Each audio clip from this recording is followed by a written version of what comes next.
feel uneasy when I think about how, as adults, we are the ones responsible for somehow funding the therapy that will hopefully alleviate the trauma that other people put there when we were children.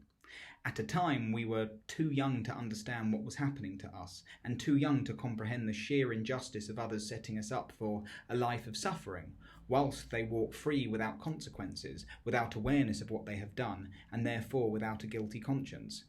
And what's more is that the people who traumatised us are now, years later, blissfully unaware of what mess they've put us in, as they probably were of what they were doing to us at the time.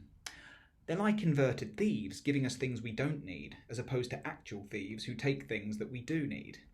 And those who can't afford therapy just have to live with it, I guess, whilst haunted by the possibility that the people who inflicted the trauma on them are out there somewhere potentially leading fulfilling lives. Invalidation trauma is deadly in that the perpetrator often does not know that what they believe is a harmless action is having a devastating effect on the recipient. Nothing that what we say and do to others is objectively harmless or harmful, despite our intentions. This knowledge requires us all to be mindful of not just our intention, but the impact of our actions as well.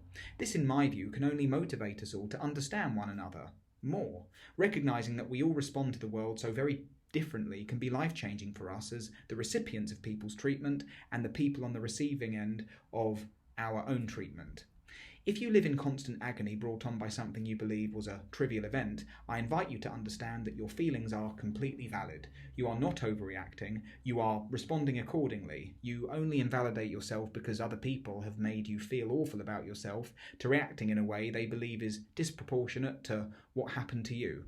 Invalidation trauma is insidious. We end up believing ourselves that our natural responses have to be wrong.